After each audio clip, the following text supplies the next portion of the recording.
I was just a human experiment to her, so why is she so angry? I remember. The awakening memorative Martinez rubbed his temples as another wave of confusion washed over him. The military transport hummed quietly around him, carrying him and his SQUAD toward what command called a routine reconnaissance mission on Kepler-4 for to be. But nothing felt routine about the throbbing headache that had been plaguing him for weeks, or the strange dreams that felt more like memories than fantasy. Lieutenant Jessica Torres glanced at him from across the narrow aisle. Still having those headaches, Martinez? Maybe you should report to medical when we get back. David shook his head, not wanting to seem weak in front of his team. I'm fine. Just need some sleep. But he wasn't fine. The dreams were getting stronger, more vivid. In them, he saw a woman with pale blue skin and silver eyes, speaking in a language he somehow understood. She looked at him with such tenderness, then such rage, that he woke up feeling like his heart had been torn in two. The transport shuddered as it entered the planet's atmosphere. Kepler 442b was supposed to be uninhabited, a perfect world for human colonization once the terraforming was complete. The Etherians, the planet's original inhabitants, had supposedly agreed to relocate to the northern continent in exchange for human technology and medical aid. It was a peaceful arrangement, or so the reports claimed. As they landed in the crystal forests of the southern region, David felt a strange familiarity with the landscape. The tall, translucent trees that chimed softly in the wind, the way the twin suns cast rainbow patterns through the canopy. It all felt like coming home to a place he'd never been. All right, people, called out Sergeant Mike Coleman, their squad leader. We're looking for energy signatures that don't match our equipment. Could be Etherian tech they left behind. Could be something else. Stay sharp and stay together. David shouldered his scanner and followed the team deeper into the forest. The readings on his device were erratic, jumping between normal background radiation and massive energy spikes that seemed to have no source. He was so focused on the scanner that he almost walked straight into her. She stood in a clearing ahead, tall and graceful, with the distinctive pale blue skin and silver hair of the Etherian people. But unlike the diplomatic photos David had seen in briefings, this woman radiated an aura of barely contained fury. Her silver eyes locked onto his, and David felt the world tilt around him. Zephyr, he whispered, the name coming from somewhere. Deep in his subconscious, the woman's eyes widened, and for a moment, her anger was replaced by something that looked like hope.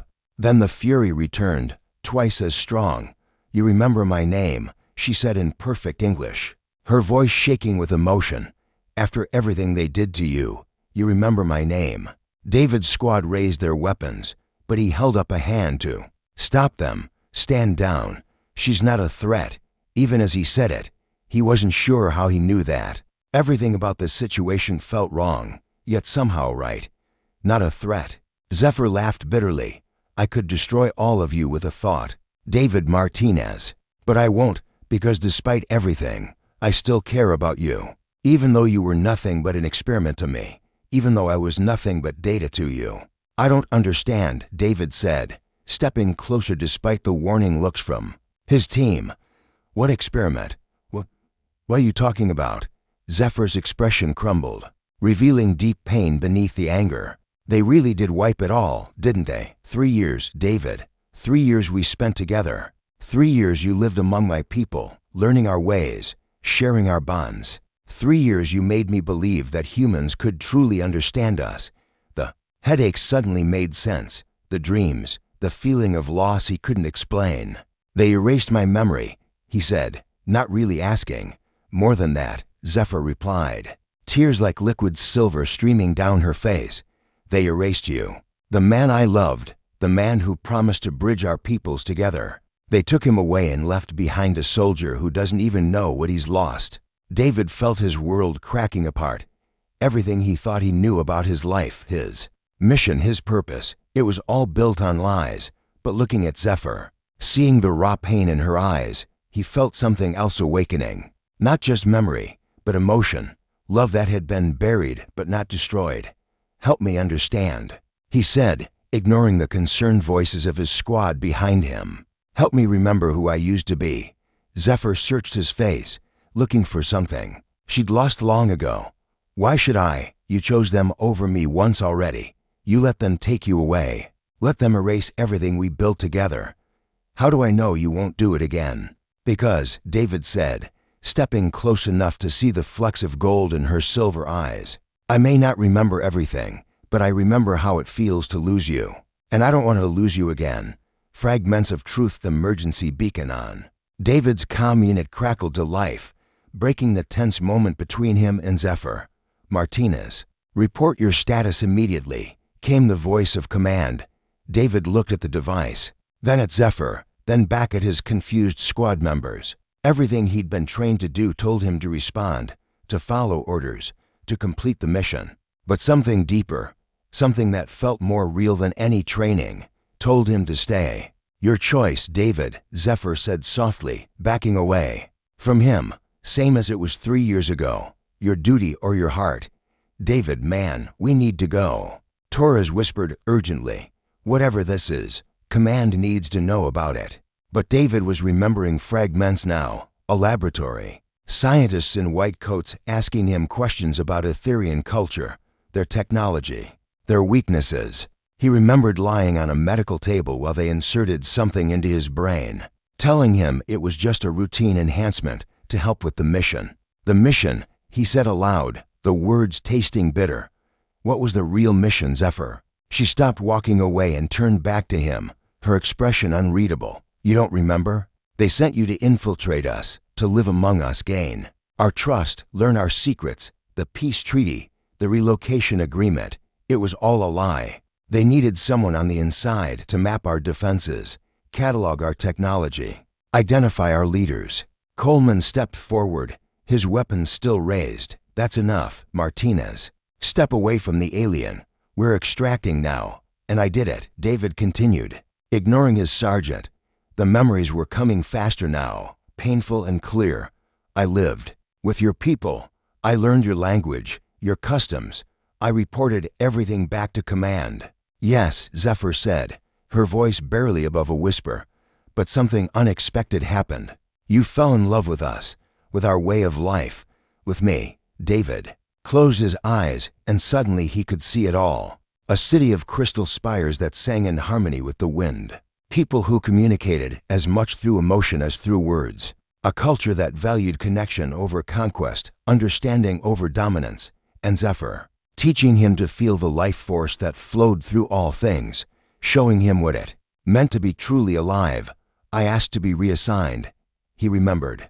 I told them the mission was wrong, that the Ethereans weren't a threat, that they could teach us things more valuable than any technology, and they agreed, Zephyr said with bitter irony. They told you to come home for debriefing. You trusted them, Martinez. Coleman's voice was sharp with authority. That's an order. Move away from the alien now. David opened his eyes and looked at his sergeant, really looked at him. Coleman had been his friend for 5 years, had saved his life more than once. But now David could see something else in the man's eyes, knowledge. Coleman knew about the memory wipe. He'd probably been briefed on David's real history. You knew. David said. You all knew. Torres shifted uncomfortably, her grip tightening on her weapon. David, please, don't make this harder than it has to be. The whole squad? David asked, pieces falling into place. You're not here for reconnaissance. You're here to make sure I don't remember. And if I do remember. He looked at their weapons, all pointed at him now instead of Zephyr. We're here to complete the original mission, Coleman said firmly. The Ethereans have been secretly building weapons. They're planning to attack our colonies. Your girlfriend. Here's a military commander, not some innocent refugee. Zephyr laughed, but there was no humor in it. Is that what they told you? That we're the aggressors? She raised her hand, and David could see the scars on her palm, where some kind of device had been surgically removed. Do you know what this is, David? It's where they put the transmitter. Every word I spoke to you, every emotion I felt, every secret of my people I shared, they recorded it all through the bond we created. The bond. David remembered now, the Etherean way of connecting to souls, sharing thoughts and feelings across any distance. It was sacred to them, reserved for life partners and the deepest friendships. And he had used it to spy on them. I didn't know. He said desperately, Zephyr, I swear I didn't know they were recording through the bond. I know, she replied. And her anger seemed to drain away, replaced by exhausted sadness. I figured that out eventually, when they recalled you, when you never came back, when the attacks started. You weren't their partner, David. You were their tool, just like I was yours. What attacks? David asked, though he was beginning to fear the answer. Coleman answered instead. The Etherians have been hitting our supply convoys, sabotaging terraforming equipment. Your intelligence helped us identify their key installations. And when we moved to neutralize them, they fought back. You mean when you moved to destroy them based on information I gathered? While living as their guest, David said, understanding dawning. Information I gathered while they trusted me. While they welcomed me into their homes and their hearts. It was necessary, Torres said, but she couldn't meet his eyes. The greater good, David. You know that.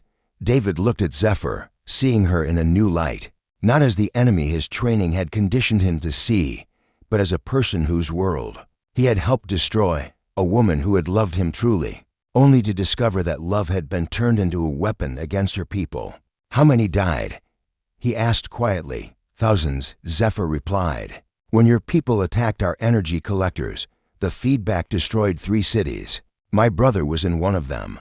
David felt something break inside his chest. The man who had emerged from the memory wipe might not remember the details, but the soul remembered love. And it remembered betrayal. I'm sorry, he said, knowing the words were inadequate. I'm so sorry. Zephyr, she studied his face for a long moment. Are you, or are you just sorry you got caught? Before David could answer, his comm unit crackled. Again, Strike Team Alpha, this is command. The Etherian terrorist has been located.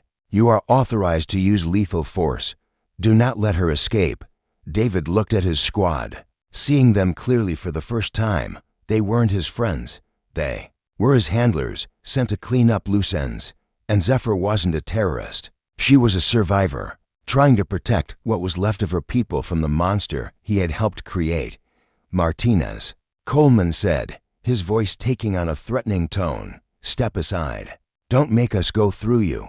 David Martinez, the loyal soldier, would have obeyed. But David Martinez, the man who had loved and been loved, made a different choice. He stepped protectively in front of Zephyr, finally remembering who he really wanted to be. The price of Memrith standoff in the Crystal Forest stretched for what felt like an eternity. David could feel Zephyr's presence behind him, her energy, signature familiar in a way that made his reconstructed memories ache. His former squad mates kept their weapons trained on him, but he could see the conflict in their eyes. They'd served together, bled together, saved each other's lives countless times. David, think about what you're doing, Torres said, her voice gentle but urgent. You're protecting a terrorist, someone who's killed innocent humans. Innocent. Zephyr stepped out from behind David, her silver eyes blazing. Your innocent humans destroyed our sacred sites, poisoned our water sources, and turned our own technology against us. Everything we built over millennia, reduced to rubble so you could expand your territory. Coleman kept his rifle steady. You attacked first. Our intelligence clearly showed. Your intelligence was fabricated, David interrupted. More memories surfacing with painful clarity. I remember now. The reports I sent back. Command altered them. I reported that the Etherians were peaceful, that their energy collectors were for research, not weapons. But they twisted my words, made it sound like a threat assessment. He turned to look at Zephyr, seeing the years of pain etched in her features. You weren't building weapons at all, were you? You were trying to save your dying planet. Zephyr nodded slowly. Our sun is dimming, David. In 50 years, Kepler-4 will be too cold to support life. The energy collectors were meant to preserve our ecosystem, to buy us time to find a solution. But your people saw advanced technology and assumed the worst. That's not possible, Torres said, but her voice lacked conviction. The briefings clearly stated, the briefings were lies, David said flatly. Just like everything else they told us about this mission. He faced his former team fully. Think about it. Why send a 5-person squad for simple reconnaissance? Why bring me specifically when I've been having medical issues for weeks? Why are your orders to kill Zephyr on sight instead of capturing her for interrogation? Coleman's expression hardened. Because she's dangerous. She's already corrupted. You once corrupted, David laughed bitterly. She taught me what it meant to truly connect with another being. She showed me a culture that values harmony over conquest, wisdom over power. If that's corruption, then maybe we're the ones who need to be saved. The comm unit crackled again. Strike Team Alpha, status report. The target must not reach the northern settlements. Northern settlements. David's blood ran cold as he remembered what Zephyr had told him years ago about her peoples. Migration. They're not going to the northern continent, are they? Your people. They're trying to reach the human colonies. Zephyr looked away, confirming his suspicion. We have children, David. Elders who can't survive another harsh winter. The energy collectors are failing faster than we anticipated. We need shelter, medical supplies, food. We came seeking the help your leaders promised in the peace treaty. And instead, they sent us to eliminate you, David realized. To make sure no one knows about the broken promises, the fabricated intelligence, the genocide. Genocide is a strong word, Coleman said, but his voice was less certain now. What would you call the systematic destruction of an entire species? Zephyr asked. Because that's what this is. My people are dying, and your leaders would rather see us extinct than admit they were wrong. David's comm unit buzzed with an incoming message. Without thinking, he activated it, putting it on speaker so everyone could hear. Strike Team Alpha, this is Admiral Richardson. I'm transmitting updated orders. Priority 1, eliminate the Etherian. Terrorist designated Zephyr. Priority 2, secure any evidence of Project Mindbridge. Priority 3, ensure Subject M7 does not regain full memory functionality. Subject M7. David felt sick as he realized they were talking about him. If Subject M7 shows signs of complete memory restoration, you are authorized to use permanent termination protocols. This operation is classified beyond black. No survivors, no witnesses, no loose ends. The comm unit fell silent except for the static of deep space transmission. David's former teammates stared at him with a mixture of shock and recognition of their situation. They're going to kill us all, Torres whispered. Whether we follow orders or not. Project Mindbridge, Zephyr said quietly. That's what they called the memory implant. I wondered why they were so confident they could control you. She looked at David with something approaching pity. They didn't just erase your memories, David. They programmed you. Every thought, every decision, every emotion, it's all been guided by their technology. David felt violated in a way he'd never experienced before. His entire identity, everything he thought made him who he was, had been artificially constructed. How do I know what's real? How do I know if what I'm feeling for you is genuine or just another program? Zephyr stepped closer, her hand reaching out to touch his face. Because the program is breaking down, isn't it? That's why you've been having headaches, dreams, flashes of memory. Your real self is fighting to get out. She was right. The pain in his head wasn't random. It was his true memories trying to surface, battling against the artificial constructs that had been implanted. Every moment of genuine emotion, every flash of his time with Zephyr's people, was his authentic self, breaking through the conditioning. Command is probably tracking our position, Coleman said, lowering his weapon slightly. If what they said is true, if they're planning to eliminate all witnesses. He looked at his team, seeing the same realization in their eyes.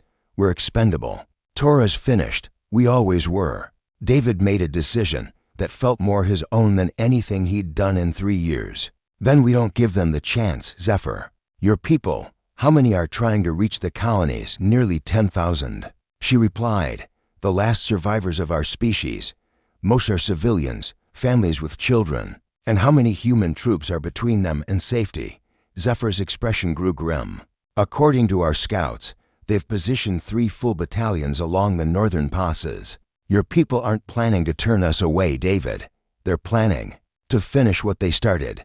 David looked at his former squad mates. Seeing the conflict in their faces, they were soldiers, trained to follow orders and trust the chain of command. But they were also human beings, capable of recognizing right from wrong when the lies were stripped away. I can't order you to help us, he said quietly. But I can't stand by and watch genocide happen in my name. I'm going to try to get Zephyr's people to safety. If you want to stop me, you'll have to kill me. Coleman stared at him for long moments, then slowly safetied his weapon. Damn it, Martinez. You always did have to be the hero. He looked at his team.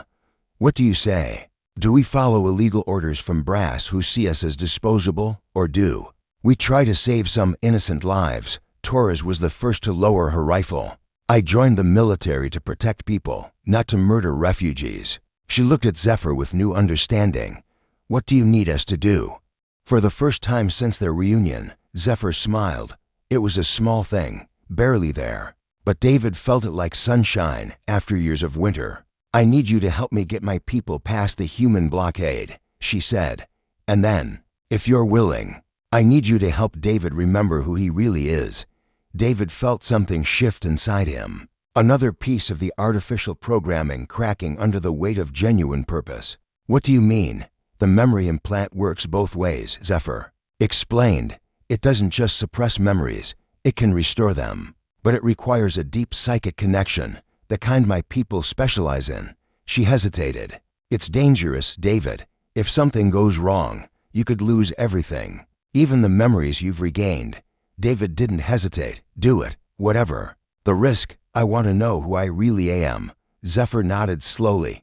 Then we'd better hurry. My people are 3 days from the northern passes, and once they're spotted, the killing will begin. As they prepared to leave the crystal forest, David felt the last of his programmed loyalty to command crumble away. He was no longer subject. M7, the perfect soldier. He was David Martinez, a man who had loved and lost and was determined to set things right. And for the first time in 3 years, that felt like enough. The heart remembers the journey to intercept Zephyr's people took them through terrain that grew increasingly familiar to David. Each step seemed to unlock another fragment of memory, and with it, a deeper understanding of what he had lost. The crystalline formations gave way to bioluminescent plains where flowers sang in harmonies. That made his chest ache with recognition. I brought you here once, Zephyr said as they crested a hill overlooking a valley filled with glowing streams. You said it was the most beautiful thing you'd ever seen. David closed his eyes, and suddenly he could see it again through his original eyes. Not the tactical assessment his military mind automatically generated, but the pure wonder he'd felt at discovering a world where nature and technology existed in perfect harmony. We sat by the singing waters, he remembered. You taught me to feel the planet's heartbeat. The Etherean way, Torres said, looking around with growing amazement. You actually learned their psychic abilities? To some degree, David replied, the knowledge returning like muscle memory. They don't see it as psychic, to them. It's just being aware of the connections that bind all living things. He looked at Zephyr. That's how the bond worked, wasn't it? You weren't just sharing thoughts, you were sharing existence itself. Zephyr nodded, her expression softening with the memory. For my people, bonding is sacred. It means choosing to interweave your life force with another's, to become part of something greater than yourself. When we bonded, I gave you access to our deepest cultural knowledge, our history, our understanding of the universe. Her voice hardened, and unknowingly, I gave your government everything they needed to destroy us. Coleman, who had been monitoring their back trail, jogged up to rejoin the group. We've got movement behind us. Looks like multiple aircraft. Military configuration. They're following our path. Command must have tracking devices in our equipment, Torres realized. She immediately began stripping off her gear, tossing anything electronic into a pile. How did we not think of this before? Because we were trained not to think, David said grimly. We were conditioned to be perfect soldiers, to follow orders. Without question, he helped gather the tracked equipment while Zephyr watched the sky. There's something else, she said quietly. The memory implant in your head. It has a GPS function. As long as it's active, they can find you anywhere. David felt cold despite the warm alien sun. Can it be removed? Not safely. Not here. Zephyr's expression was troubled, but there might be another way. If we can complete the bonding process we started 3 years ago, it might overload the implant's control systems. What do you mean, complete it? Torres asked. Zephyr looked uncomfortable. Etherian bonding has 3 stages: physical connection, mental sharing, and soul fusion. David and I only achieved the first 2 before he was taken away. The final stage. She glanced at David. It's permanent. It creates a link that can't be broken, even by death. And it would destroy the implant. David asked. The artificial neural pathways would be overwhelmed by genuine psychic connection. Yes, it should destroy the implant.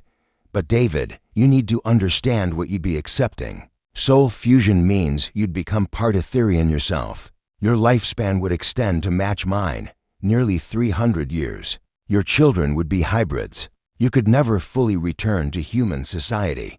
Before David could respond, the sound of approaching aircraft grew louder. They needed to move, but they also needed to make a decision that would affect the rest of his life. The choice is yours, Coleman said, surprisingly supportive. But whatever you decide fast. David looked at his former squad mates, people who had shared years of brotherhood with him, then at Zephyr, the woman who represented everything he'd lost and everything he might gain. If I don't do this, the implant will keep controlling me. I'll never know which thoughts are mine and which are programmed, and they'll keep using me as a weapon against people I care about. And if you do it, Torres pointed out, you'll be choosing her people over humanity permanently. No, David said with sudden clarity, I'll be choosing love over hate, understanding over fear, connection over conquest. Those aren't Etherian values or human values. They're the values any decent being should embrace. Zephyr stepped closer. To him, her silver eyes searching his face. Are you certain? Once we begin the soul fusion, there's no going back. You'll remember everything, including things that might be painful to know. I'm ready, David said, then paused. Actually, no, I'm terrified, but I'm ready anyway. The aircraft were visible now, black shapes against the alien sky. Zephyr led them to a shelter formed by the natural crystal formations, a place where the planet's energy fields would provide some protection from scanning equipment. Form a circle, she instructed. David in the center, the rest of you. Place your hands on the crystals around us. This will require all of our combined life energy to succeed. As David sat cross-legged in the center of the formation, Zephyr knelt before him and placed her hands on either side of his head. Think about the man you wanted to be, she said softly. Not the soldier you were programmed to be. Not even the person you were 3 years ago. Think about who you choose to become. The moment her skin touched his, David felt the world explode into sensation. Memories flooded back not as individual incidents, but as complete experiences, emotions intact. He relived their first meeting, when he'd been posing as a cultural anthropologist. He felt again the wonder of learning to communicate through shared emotion, the joy of being accepted into Etherian society, the gradual realization that he was falling in love with an entire way of life. And then came the painful memories, the guilt when he realized how his reports were being used, the desperation when he tried to warn Zephyr's people about the coming attacks, the horror of being dragged away, while she screamed his name, not understanding why he wasn't fighting. To stay, I tried to resist, he gasped, tears streaming down his face. When they put me on that table, when they fired up the memory implant, I tried to hold onto you, but they were too strong. I know, Zephyr whispered, her own tears falling. Freely, I felt it through our bond. I felt your mind being torn apart and rebuilt. It nearly killed me. The artificial barriers in David's mind began to crumble, replaced by the natural neural pathways of Etherian consciousness. He could feel his squad mates' emotions through the crystal formation, their fear, their determination, their growing understanding of what they were witnessing. He could sense the approaching aircraft, the hostile intent of their occupants, but most of all, he could feel Zephyr, not just her thoughts or emotions, but her essence, her very being intertwining with his own. It was terrifying and beautiful and utterly right in a way that made his programmed existence seem like a hollow mockery of life. The implant is fighting back, he said through gritted teeth as pain lanced through his skull. It's trying to maintain control. Don't let it, Zephyr said fiercely. Remember who you are. David Martinez, remember the man who chose love over duty, who saw beyond the lies his government told him. Remember us.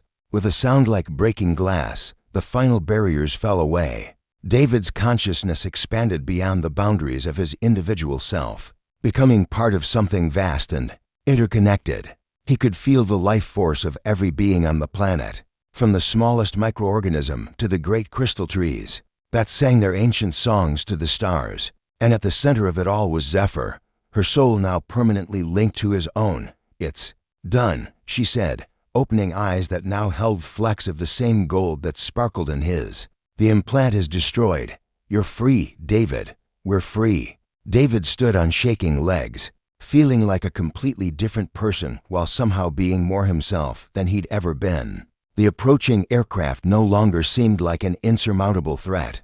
They were just another challenge to overcome on the path to protecting the people he loved.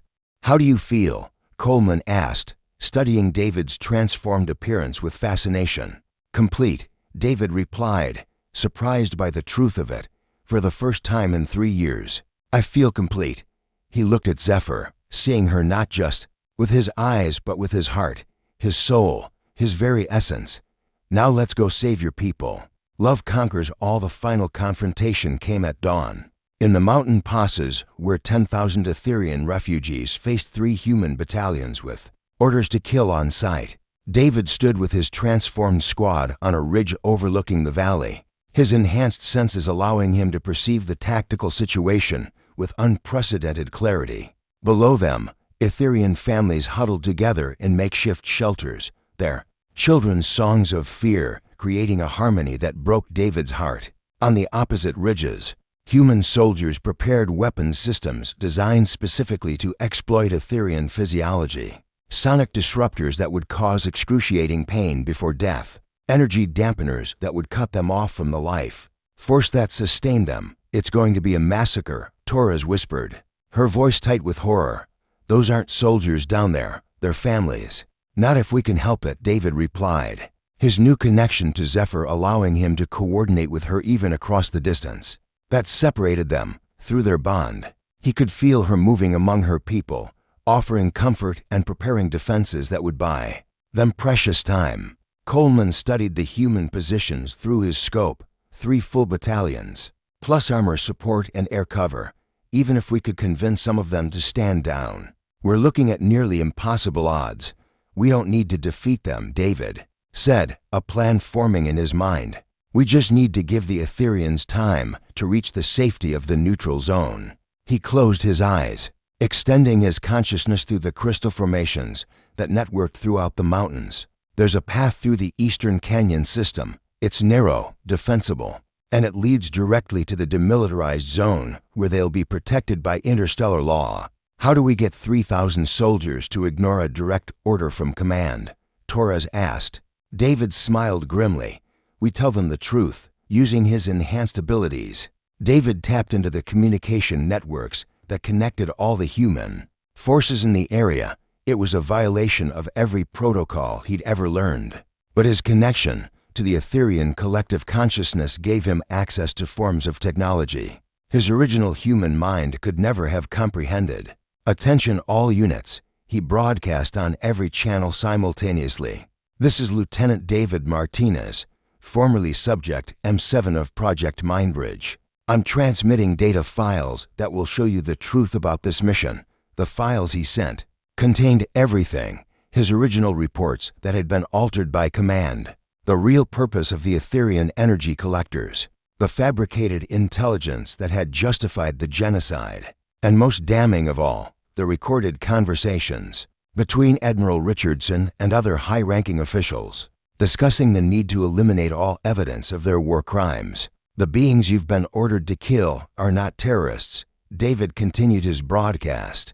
"They're refugees fleeing a dying world, seeking the help we promised them in a peace treaty we never intended to honor. Their children are singing songs of fear because they know they're about to die for the crime of trusting humanity." The response was immediate and chaotic. Across the valley, David could hear officers shouting orders, soldiers arguing with their commanders, entire units questioning their mission parameters. The truth, once released, spread like wildfire through the ranks. "Martinez," came Admiral Richardson's voice over the comm, tight with fury, "you are in direct violation of I'm in violation of illegal orders, David interrupted. Orders that constitute war crimes under interstellar law. Every soldier listening to this broadcast needs to understand, if you participate in this massacre, you will be held personally accountable when the truth comes out. Through his bond with Zephyr, David felt her people beginning to move toward the eastern canyon. It was working, but slowly. They needed more time. David, Zephyr's voice whispered in his mind, there are aircraft moving to cut off the canyon route. They're going to trap us in the killing field.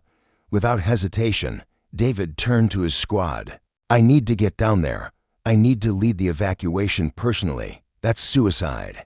Coleman protested. You'll be in the open, surrounded by hostile forces, not if you provide covering fire, David replied. Use your knowledge of human tactics to help the Etherians establish defensive positions. He looked at each of them in turn. I know I'm asking you to fire on fellow humans. I know that goes against everything we were trained to believe. But those aren't fellow humans down there. They're war criminals following illegal orders. Torres was the first to nod. You saved us from becoming murderers, David. The least we can do is return the favor. David felt a surge of gratitude for these people who had chosen conscience over conditioning. Give me 5 minutes to reach the Etherian position, then start picking off the worst threats. Focus on the officers who are still pushing for the massacre. The descent into the valley was harrowing. David used his enhanced abilities to move within human speed and stealth, but he could feel hostile eyes tracking him. Weapons systems locking onto his position. Only his connection to the planetary life force allowed him to anticipate and evade the